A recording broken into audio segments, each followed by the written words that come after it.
All right, today's video, completely different than usual. But while I was down here watering the weeping willow trees on a beautiful day out here in the sun, can't believe we got almost 80-degree day here in October in Richmond, Virginia. But this is a Taurus 650. It is the biggest, most powerful three-wheeler produced. Now I was gonna shine it all up and do all that, but you know what? We use this one. The kids love it the most. That's why it's got a seat right here.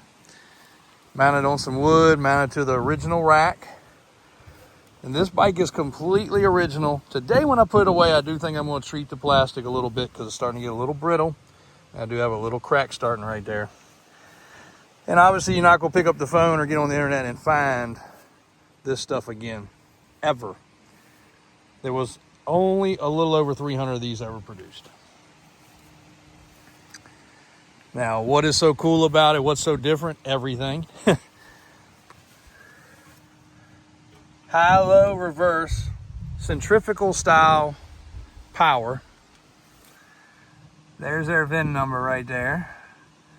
Just in case you want to do a little research. Don't know the exact year on this one, but Ontario Driving Gear is what comes up if you Google it.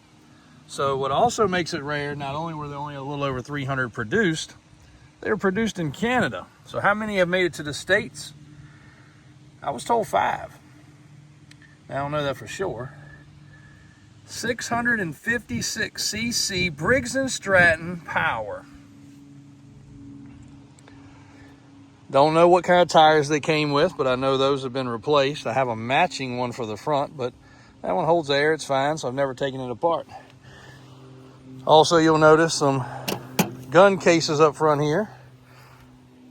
I don't know if they were just added for storage, they were already on it, but I do know that it will pull a pretty handsome wheelie when the kids are on the back and we're riding this thing. So probably put a little weight up front, wouldn't hurt. Front fender is perfect.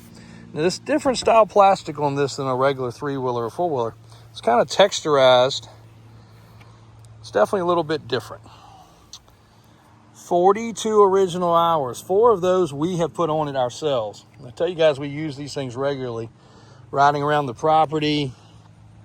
We actually took this one hunting when we went dove hunting and rode the kids actually down the street to a rental property and checked on that. I don't know what used to be right there, some kind of latch maybe.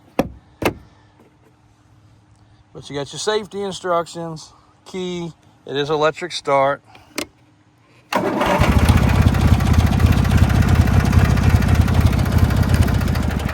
It definitely sounds like a lawnmower. You definitely have some very different controls. Twist throttle, not a thumb throttle. We got a couple lights mounted up front here. I do not believe that's how it was from the factory. I haven't even taken the time to Google one of these, but I will when I stitch this video together. But it does have front suspension. Positive that these have been added. That's how the kids climb up to get up there. When I saw this online, part of it was about it being so unique that I had to have it. But part of it was outfitted for the kids. As you guys know, do anything for the kids. There's the one tree house that we finally completed, and I don't even think I've brought you guys a video completed yet, but I did take y'all along for the build process, which was fun. Does have rear suspension also. Got a little mono shock there, a little hitch ball on the back. That was probably an option.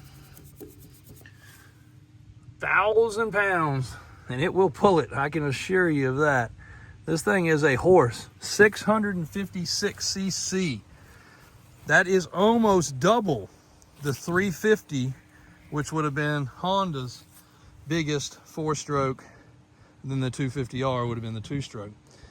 Now talking about speed, 250R is way faster. 656 cc's of engine on this thing. Twin cylinder, 16 horsepower. What a mammoth.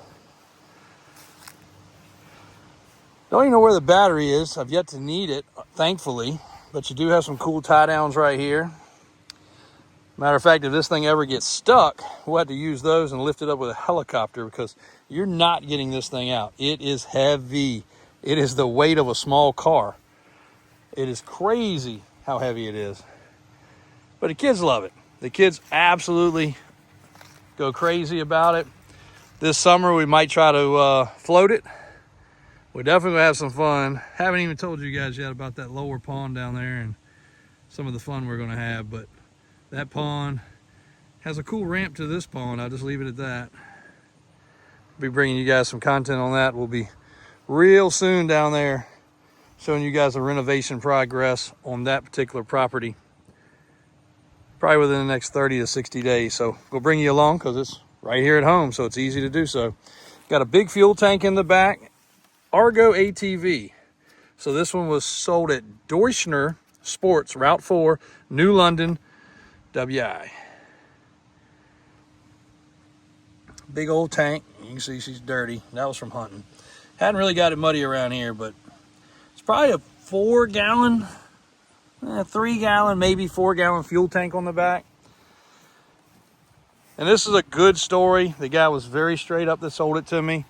We had to go halfway across the country to get it, but thankfully we were dropping a truck off. It worked out perfectly fine to pick it up. But wow, very nice transaction.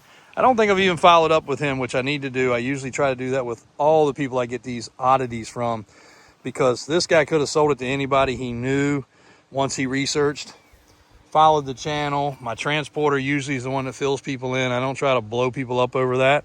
You know, some people just figure it out when they say Davis and trucks and this and that. But I didn't even mention it. I think my driver mentioned it to this guy, and he started kind of following. He was thrilled for us to be getting it. And really the only thing he said was the chrome on the things were starting to pit and peel a little bit, so he was honest about that. Started right up ran when it got here. I don't even know that we changed the oil on this thing yet. So anyway, guys, that is a Taurus 650, 1985 to 1987 produced, if I remember correctly. I'm gonna do a quick other Google or Chat GBT to figure out a little bit more, but a little over 300 ever made. There's one of them that is in the States, in Virginia, and it will be part of, it will sometimes go to the display. We figured out the other day, the showroom, we're going to kind of alternate some, because my whole purpose of this is if my brother, cousins, uncles, anybody wants to ride one or use one, or we're going to an event, I want to take them because they're such huge conversation pieces. So if you do stop by the dealership, sometimes you're going to see some of these things coming and going, especially these one-off ones, because we'll bring them back home, we'll have them in the building, or we'll have them with one of the show trucks, so that when we do go out, we'll have them with us. So do your research on a Taurus 650. If you're a collector and you ever run across one, pretty freaking rare. You're probably not going to find another. Only one I've ever found. Thanks, guys.